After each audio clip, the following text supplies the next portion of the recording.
ஜெய் சாய்ராம். உன் வழித்துணை சாயப்பா பேசுகிறேன். கடன் தீர, பணம் சேர, ருண விமோசன மந்திரம். இன்று சாயப்பாவின் பிள்ளைகள் அநேகர் கடன் பட்டிருக்கிறார்கள். கொடுத்தது வராவிட்டால் வாங்கியதை கொடுக்க முடியாமல் போகும்.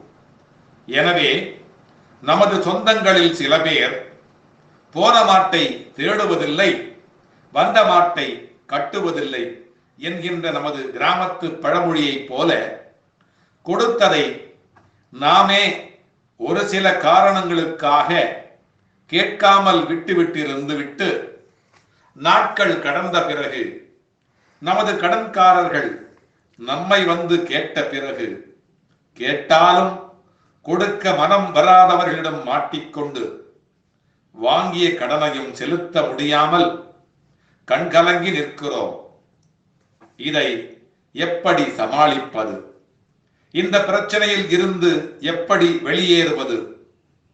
இதுபோலவே நிறைய எனது அறியாத பிள்ளைகள் சீட்டு பிடிக்கிறேன் பேர் வழி என்றும், சேவை செய்கிறேன் பேர் வழி என்றும், சேர்க்கப் போகிறேன் பணத்தை என்றும் சொல்லிக்கொண்டு உறுதியற்ற, முறையற்ற, அரசாங்க அனுமதி பெறாமல் நிதி புழக்கங்களை பணப்பரிமாற்றங்களை செய்துவிட்டு பிறகு தாங்கள் நினைத்தவாறு நடவாமல் போனால் அதனால் வருகின்ற சிக்கல்களில் இருந்து மீள முடியாமல் நம்மிடம், அதாவது சாயப்பாவிடம் வந்து அழுது புரளுகின்றார்கள்.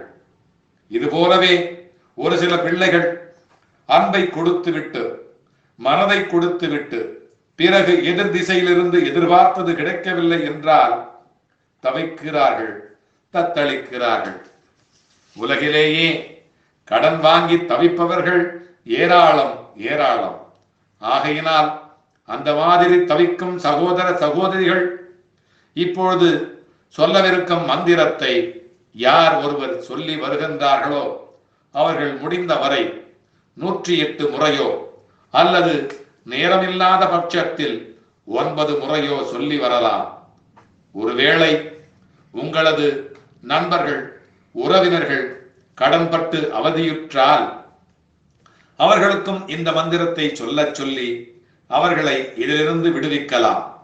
அல்லது அவர்களுக்காக நீங்களும் கூட அவர்களின் பெயரை, மந்திரத்தை சொல்லும் முன்பாக முதலில் அவர்கள் பெயரை சொல்லிவிட்டு ஓம் கணேசாய சாயி சித்தி ருணம் சித்தி வரண்யம் ஹும் நம் பட். மறுமுறை சொல்லுகிறேன்.